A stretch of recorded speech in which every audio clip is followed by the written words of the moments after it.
আজকে এই ভিডিওতে আমরা আলোচনা করব রেলওয়ের তরফ থেকে এনটিপিসি অর্থাৎ নন টেকনিক্যাল পপুলার ক্যাটাগরির বিজ্ঞপ্তি জারি হলো, যেখানে টোটাল ভ্যাকেন্সি ডিক্লেয়ার করেছে 10,884টি এবং এই নিয়োগ সংক্রান্ত প্রত্যেকটি তথ্য সম্পর্কে আজকে এই ভিডিওতে আমরা আলোচনা করব। অর্থাৎ যে নোটিশ প্রকাশিত হয়েছে সেই নোটিশের ক্ষেত্রে কোন কোন জোনে কত ভ্যাকেন্সি রয়েছে এবং এই ভ্যাকেন্সি বাড়বে কিনা সেই সম্পর্কে আলোচনা করব এবং তার সাথে অ্যাপ্লিকেশন কবে থেকে শুরু হচ্ছে সেই সম্পর্কিত প্রত্যেকটি তথ্য নিয়ে আলোচনা করব। যেখানে তোমাদের জানিয়ে রাখি, যারা উচ্চ মাধ্যমিক পাস করেছো তারাও অ্যাপ্লিকেশন করতে পারবে এবং যারা গ্রাজুয়েশন করেছো তারাও বিভিন্ন পোস্টের জন্য অ্যাপ্লিকেশন করতে পারবে। তো সেক্ষেত্রে এই ভিডিওটি পুরোপুরি দেখো, যা কিছু তথ্য রয়েছে প্রত্যেকটি তথ্য সম্পর্কে ডিটেল আলোচনা করব এবং তোমাদের যা কিছু প্রশ্ন রয়েছে প্রত্যেকটি প্রশ্নের উত্তর তোমরা কিন্তু এই ভিডিও থেকে পেয়ে যাবে। প্রত্যেকে ভিডিওটি লাইক করে দেবে, শেয়ার করে দেবে এবং তার পাশাপাশি চ্যানেলটি অবশ্যই সাবস্ক্রাইব করে রাখো এই ধরনের নিয়মিত চাকরি বিজ্ঞপ্তিগুলি পাওয়ার জন্য। তো দেখো, আজকে যে গুরুত্বপূর্ণ নোটিশ সম্পর্কে এই ভিডিওতে আমরা আলোচনা করছি, যেখানে ভিডিও শুরুতেই তোমাদের জানিয়ে রাখি এটা হচ্ছে কনফিডেন্সিয়াল নোটিশ, অর্থাৎ এটা হচ্ছে একটা ডিপার্টমেন্টাল নোটিশ রয়েছে। এটা জব নোটিফিকেশন নয়, ডিপার্টমেন্টাল নোটিশ রয়েছে এবং এই নোটিশটি দেখো এটা জারি হয়েছে 24শে জুলাই 2024 তারিখে এবং এটা লিক হয়েছে ডিপার্টমেন্ট থেকেই। এটা হচ্ছে কনফিডেন্সিয়াল ডিপার্টমেন্টাল নোটিশ রয়েছে, এটা কিন্তু জব নোটিফিকেশন নয়। দেখো এখানে বলা হচ্ছে government of India ministry of railway বোর্ডের তরফ থেকে এই নোটিশ কিন্তু রয়েছে, ডিপার্টমেন্টাল নোটিশ রয়েছে, যেখানে সাবজেক্টে বলা হচ্ছে assessment of vacancies for the post of non technical popular category, অর্থাৎ আন্ডার গ্রাজুয়েট উচ্চ মাধ্যমিক পাস শিক্ষাগত যোগ্যতা এবং গ্রাজুয়েট অর্থাৎ যারা স্নাতক তাদের জন্য যে সমস্ত পোস্ট রয়েছে সেই পোস্টের ক্ষেত্রে ভ্যাকেন্সি ডিটেল কিন্তু এখানে জারি হয়েছে 24শে জুলাই 2024 তারিখে। এবং দেখো এখানে কোন কোন লেভেলে কোন কোন পোস্ট রয়েছে এবং প্রত্যেকটি পোস্টের ক্ষেত্রে ভ্যাকেন্সি কিন্তু বর্তমানে ডিক্লেয়ার করেছে এবং এই ভ্যাকেন্সি বাড়বে কিনা সেই সম্পর্কে পুরো ডিটেল আলোচনা করব, সম্পূর্ণভাবে দেখতে থাকো। দেখো এখানে 1, 2, 3, 4 যে টোটাল 4টি পোস্ট রয়েছে, 4টি পোস্ট হচ্ছে আন্ডার গ্রাজুয়েটের ক্ষেত্রে এখানে কিন্তু এরা বলছে। এখানে তোমাদের একটি তথ্য জানি রাখি, 2019-এর যে বিজ্ঞপ্তি সেই 19-এর বিজ্ঞপ্তির ক্ষেত্রে লেভেল 2 এবং লেভেল 3 এই দুটি লেভেলের ক্ষেত্রে অর্থাৎ উচ্চ মাধ্যমিক পাস শিক্ষাগত যোগ্যতায় টোটাল কিন্তু 5টি পোস্ট ছিল। এখানে দেখো টোটাল কিন্তু 4টি পোস্ট এখানে ডিক্লেয়ার করেছে, account clerk cum typist, commercial cum ticket clerk, junior clerk cum typist এবং ট্রেন ক্লার্ক অর্থাৎ টিসি। এই সমস্ত পোস্টের ক্ষেত্রে দেখো টোটাল ভ্যাকেন্সি এখানে ডিক্লেয়ার করেছে 3,404টি। এগুলো হচ্ছে মিনিমাম ভ্যাকেন্সি এবং এগুলো হচ্ছে non safety non technical popular category রয়েছে। আর এখানে আরো একটি তথ্য দেখো, 2019-এর যদি তোমরা নোটিশ দেখো, 2019-এর নোটিশের ক্ষেত্রে দেখো এখানে লেভেল 2 এবং লেভেল 3-এর ক্ষেত্রে টোটাল কিন্তু 5টি পোস্ট ছিল, কিন্তু এই যে নোটিশ যেটি ডিপার্টমেন্টাল নোটিশ রয়েছে এখানে কিন্তু টোটাল 4টি পোস্টই কিন্তু ডিক্লেয়ার করেছে। 2019-এর ক্ষেত্রে দেখো 10,000 প্লাস কিন্তু ভ্যাকেন্সি ছিল, কিন্তু এবারে যে ডিপার্টমেন্টাল নোটিশ যেটি জারি হয়েছে যেখানে বলা হচ্ছে 3,404টি কিন্তু ভ্যাকেন্সি। আর দেখো এখানে আরো একটি তথ্য পরবর্তী বলা হচ্ছে যে গ্রাজুয়েট লেভেলের যে পোস্ট রয়েছে যেখানে টোটাল 5টি পোস্ট কিন্তু এখানে বলা হয়েছে goods train manager, station master, chief commercial cum ticket supervisor, junior account assistant cum typist এবং সিনিয়র ক্লার্ক কাম টাইপিস্ট। এই সমস্ত পোস্টের ক্ষেত্রে দেখো সেফটি এবং নন সেফটি ক্যাটাগরি রয়েছে, যেখানে টোটাল ভ্যাকেন্সি রয়েছে গ্রাজুয়েশন পাস শিক্ষাগত যোগ্যতার ক্ষেত্রে দেখো এখানে 7,479টি রয়েছে এবং সব মিলিয়ে 10,884টি ভ্যাকেন্সি কিন্তু বর্তমানে ডিপার্টমেন্টাল যে অ্যাসেসমেন্ট রয়েছে সেখানে কিন্তু ডিক্লেয়ার করেছে। এগুলো হচ্ছে মিনিমাম ভ্যাকেন্সি। এবং যদি তোমরা 2019-এর যে নোটিশ দেখো, 19-এর নোটিশের ক্ষেত্রে দেখো এখানে গ্রাজুয়েশন শিক্ষাগত যোগ্যতায় বা গ্রাজুয়েট লেভেলের পোস্ট কিন্তু টোটাল 8টি রয়েছে, যেখানে 24,000 প্লাস কিন্তু ভ্যাকেন্সি ছিল। এবং এই যে নোটিশটি এখানে রয়েছে এই নোটিশটি হচ্ছে ডিপার্টমেন্টাল নোটিশ রয়েছে, অর্থাৎ এই সমস্ত পোস্টের ক্ষেত্রে বর্তমানে কিন্তু ভ্যাকেন্সিগুলো ক্যালকুলেট করা হয়েছে, যেখানে এতগুলো শূন্যপদ কিন্তু মিনিমাম থাকবে এবং বাকি যে পোস্টগুলি রয়েছে সেই সমস্ত পোস্টের ভ্যাকেন্সিগুলো কিন্তু তোমরা অফিসিয়াল নোটিফিকেশনে পেয়ে যাবে। এবং এখানে আরো একটি তথ্য জানা রাখি, এই যে ভ্যাকেন্সি এগুলো হচ্ছে মিনিমাম ভ্যাকেন্সি, এগুলো কিন্তু বাড়বে। এগুলো হচ্ছে ডিপার্টমেন্টাল একটি নোটিশ রয়েছে, সেখানে অ্যাসেসমেন্টের মাধ্যমে এই সমস্ত ভ্যাকেন্সিগুলো কিন্তু ক্যালকুলেট হয়েছে বিভিন্ন জোনে, কিন্তু ভ্যাকেন্সি অবশ্যই বাড়বে এবং যে সমস্ত পোস্ট তোমরা দেখছো প্রত্যেকটি পোস্টে কিন্তু ভ্যাকেন্সিগুলো বাড়বে।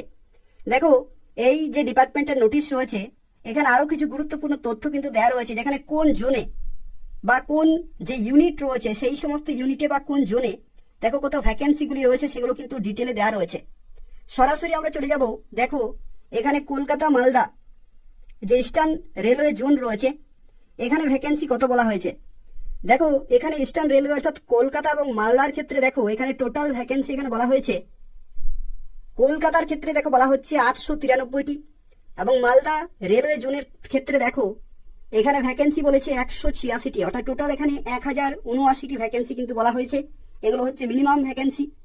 এবং তার সাথে দেখো এখানে শিলিগুড়ি কিন্তু রয়েছে। শিলিগুড়ির ক্ষেত্রে এখানে দেখো বলা হচ্ছে 82টি ভ্যাকেন্সি কিন্তু বলা হয়েছে। তো সেক্ষেত্রে এতগুলো ভ্যাকেন্সি বর্তমানে কিন্তু ডিক্লেয়ার করেছে। এবং এছাড়াও দেখো সাউথ ইস্টার্ন কিন্তু রয়েছে। সাউথ ইস্টার্নে কলকাতা, মালদা এবং রাঁচি। কলকাতার ক্ষেত্রে দেখো এখানে বলা হয়েছে 666, অর্থাৎ ভ্যাকেন্সি কিন্তু কলকাতার ক্ষেত্রে ভালোই রয়েছে। এবং মালদার ক্ষেত্রে দেখো এখানে ভ্যাকেন্সি বলা হয়েছে 24টি। তো সেক্ষেত্রে বিভিন্ন জোনের ক্ষেত্রে দেখো এখানে মিনিমাম ভ্যাকেন্সিগুলো কিন্তু ডিপার্টমেন্টাল ভাবে কিন্তু ডিক্লেয়ার হয়েছে।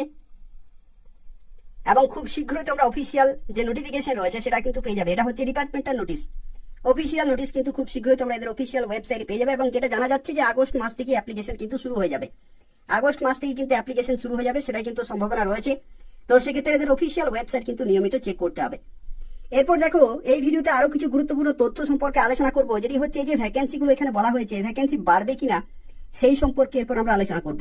অর্থাৎ এই যে নোটিশটি জারি হয়েছে এটা হচ্ছে ডিপার্টমেন্টাল নোটিশ, কিন্তু যে জব নোটিফিকেশন পাবলিশ করা হয় অফিসিয়াল ওয়েবসাইটে সেক্ষেত্রে কি রকমের পরিবর্তন আসে, বা যে ফাইনাল শর্ট নোটিফিকেশন আসে সেক্ষেত্রে কি রকমের পরিবর্তন আসে সেই সম্পর্কে এরপর আমরা আলোচনা করব। কিন্তু তার আগে তোমাদের জানিয়ে রাখি, দেখো ভ্যাকেন্সি কিন্তু এই এনটিপিসির ক্ষেত্রে অবশ্যই বাড়বে। তার কারণ হচ্ছে সব পোস্ট কিন্তু এখানে নেই, এটা হচ্ছে প্রথম কারণ। এবং দ্বিতীয় কারণ হচ্ছে দেখো এএলপির ক্ষেত্রে তোমরা অবশ্যই জেনেছো যে এএলপির ক্ষেত্রে কিন্তু ভ্যাকেন্সি 3 গুণ করা হয়েছে। ঠিক আছে, এএলপির ক্ষেত্রে ভ্যাকেন্সি কিন্তু 3 গুণ করা হয়েছে, তোমরা অনেকেই জানো। এএলপির ক্ষেত্রে যে অফিসিয়াল নোটিশ ছিল সে অফিসিয়াল নোটিশে কিন্তু প্রথমেই ভ্যাকেন্সি ডিক্লেয়ার করেছিল 5696টি। 5696টি ভ্যাকেন্সি কিন্তু শুরুতেই অফিসিয়াল নোটিফিকেশনে কিন্তু ডিক্লেয়ার করেছিল, কিন্তু পরবর্তী ক্ষেত্রে এই ভ্যাকেন্সি বাড়িয়ে করা হয়েছে 18,799টি।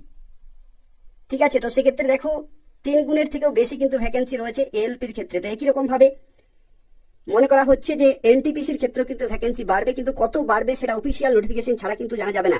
কিন্তু অফিসিয়াল নোটিফিকেশনের পরেও কিন্তু ভ্যাকেন্সিগুলো চেঞ্জ করা হয়। এএলপির ক্ষেত্রে অফিসিয়াল নোটিশে কিন্তু 5696 বলা হয়েছিল, কিন্তু পরবর্তী ক্ষেত্রে আবার নোটিশ জারি হয়ে 18,799 কিন্তু করা হয়েছে। তো সেক্ষেত্রে তোমরা যারা প্রিপারেশন নিচ্ছ, প্রিপারেশন কিন্তু খুব ভালোভাবে চালিয়ে যাও। নির্দিষ্ট সময়ের মধ্যে অবশ্যই অ্যাপ্লিকেশন করে দেবে, ভ্যাকেন্সি কিন্তু বাড়বে। তো দেখো ভ্যাকেন্সি কেন বাড়বে সেই সম্পর্কে আলোচনা করবো। এরপর দেখো এই যে নোটিশটি এটাও কিন্তু ডিপার্টমেন্টাল নোটিশ কিন্তু ছিল, এবং এই নোটিশটি হচ্ছে জুনিয়র ইঞ্জিনিয়ার পোস্টের ক্ষেত্রে বা বাকি যে সমস্ত পোস্ট থাকে, জুনিয়র ইঞ্জিনিয়ার যে নোটিফিকেশন থাকে সেখানে যে সমস্ত পোস্টে নিয়োগ করা হয় সেই সমস্ত পোস্টের ক্ষেত্রে দেখো এটাও কিন্তু একটা ডিপার্টমেন্টাল নোটিশ, যেটা 17/6/2024 তারিখে এটা প্রকাশিত হয়েছিল। এবং এটাও ছিল কনফিডেন্সিয়াল নোটিশ, অর্থাৎ ডিপার্টমেন্টাল নোটিশ কিন্তু প্রকাশিত হয়েছিল, ওয়েবসাইটে প্রকাশিত হয়নি। এবং এই নোটিশে দেখো শুরুতেই বলা হয়েছিল যে ভ্যাকেন্সি থাকবে 7,911টি। এটা কিন্তু জুনিয়র ইঞ্জিনিয়ার পোস্টের ক্ষেত্রে এটা কিন্তু রয়েছে ডিপার্টমেন্টাল নোটিশ। কিন্তু পরবর্তী ক্ষেত্রে যখন এই শর্ট নোটিফিকেশন জারি হয় সেই শর্ট নোটিফিকেশনে দেখো ভ্যাকেন্সি কিন্তু পরিবর্তন করা হয়েছে, কিছু হলেও কিন্তু পরিবর্তন হয়েছে। তো সেক্ষেত্রে তোমরা এখান থেকে বুঝতে পারছো যে ডিপার্টমেন্টাল যে নোটিশ থাকে সেই নোটিশে যে ভ্যাকেন্সি সেগুলো হচ্ছে মিনিমাম ভ্যাকেন্সি, এবং পরবর্তী ক্ষেত্রে যে সমস্ত পোস্টে অরিজিনালি নিয়োগ করা হবে সেই সমস্ত পোস্টে যে টোটাল ভ্যাকেন্সি সেগুলো ক্যালকুলেট করে ফাইনালি নোটিফিকেশন কিন্তু জারি হয়। তো সেক্ষেত্রে যতক্ষণ না পর্যন্ত আরআরবি এনটিপিসির অফিসিয়াল নোটিফিকেশন জারি হচ্ছে অফিসিয়াল ওয়েবসাইটে, ততক্ষণ না পর্যন্ত যে টোটাল ভ্যাকেন্সি সেটা কিন্তু আগে থেকে বলা সম্ভব নয়। তো সেক্ষেত্রে আর কিছুদিন কিন্তু অপেক্ষা করতে হবে, তারপরে তোমরা অফিসিয়াল নোটিফিকেশন পেয়ে যাবে। তো এই হচ্ছে সম্পূর্ণ তথ্য, অর্থাৎ ডিপার্টমেন্টাল নোটিশ কিন্তু জারি হয়েছে, যেখানে মিনিমাম ভ্যাকেন্সি তোমরা কিন্তু বুঝতে পারছো যে 10,884টি থাকবে। এবং তার সাথে বাকি যে সমস্ত পোস্ট রয়েছে সেই পোস্টগুলো অ্যাড করা হবে, এবং তারপরে ফাইনাল ভ্যাকেন্সি কিন্তু ডিক্লেয়ার করা হবে অফিসিয়াল নোটিফিকেশনে। তো সেক্ষেত্রে ভ্যাকেন্সি কিন্তু আরো বাড়বে, অবশ্যই বাড়বে, তোমাদের কিন্তু অপেক্ষা করতে হবে। কিন্তু তার আগে যেটি করণীয় সেটি হচ্ছে প্রিপারেশন কিন্তু চালিয়ে যেতে হবে, এবং নির্দিষ্ট সময়ের মধ্যে অ্যাপ্লিকেশন পুরোপুরি কমপ্লিট করে দিতে হবে। এই হচ্ছে সম্পূর্ণ তথ্য। এবং তাছাড়াও জানিয়ে রাখি, তোমরা যারা আরআরবি এনটিপিসি সংক্রান্ত আরো বিস্তারিত তথ্য জানতে চাও, অর্থাৎ সিলেকশন প্রসেস থেকে শুরু করে কিভাবে নিয়োগ করা হয়ে থাকে, ফাইনাল মেরিট লিস্ট কিভাবে তৈরি করা হয়, সেই সংক্রান্ত তথ্য যদি তোমরা জানতে চাও তাহলে এই ভিডিওর কমেন্টে একটি ভিডিও আমি কিন্তু পিন করে দেবো, সেখান থেকে তোমরা আরো ডিটেলে জানতে পারবে আরআরবি এনটিপিসি সংক্রান্ত তথ্য। অর্থাৎ সেই ভিডিওতে আমি পুরো ডিটেলে ডিসকাস করে দিচ্ছি, সেটা কিন্তু চেক করে নেবে, দেখে নেবে। যা কিছু প্রশ্ন তোমাদের থাকবে আরআরবি এনটিপিসি সংক্রান্ত, উচ্চ মাধ্যমিক পাস, গ্রাজুয়েশন পাস, শিক্ষাগত যোগ্যতায় প্রত্যেকটি প্রশ্ন উত্তর তোমরা কিন্তু সেই ভিডিও থেকে পেয়ে যাবে। তো সেক্ষেত্রে এই ভিডিওর কমেন্ট তোমরা চেক করবে, সেখান থেকে একটি ভিডিও পেয়ে যাবে আরআরবি এনটিপিসি সংক্রান্ত। তো এই হচ্ছে সম্পূর্ণ তথ্য। যারা যারা ভিডিওটি দেখলে অবশ্যই লাইক করে দেবে, শেয়ার করে দেবে তোমাদের বন্ধুদের কাছে, যাতে প্রত্যেকে গুরুত্বপূর্ণ আপডেটটি পেতে পারে। এবং তার পাশাপাশি চ্যানেলটি অবশ্যই সাবস্ক্রাইব করে রাখো এই ধরনের নিয়মিত চাকরির আপডেটগুলি পাওয়ার জন্য। অর্থাৎ এই চ্যানেল থেকে তোমরা পশ্চিমবঙ্গের এবং কেন্দ্রীয় সরকারের গুরুত্বপূর্ণ চাকরি বিজ্ঞপ্তিগুলি সময় মতো পেয়ে যাবে। তো তাই অবশ্যই প্রত্যেকেই সাবস্ক্রাইব করে রাখো। ধন্যবাদ।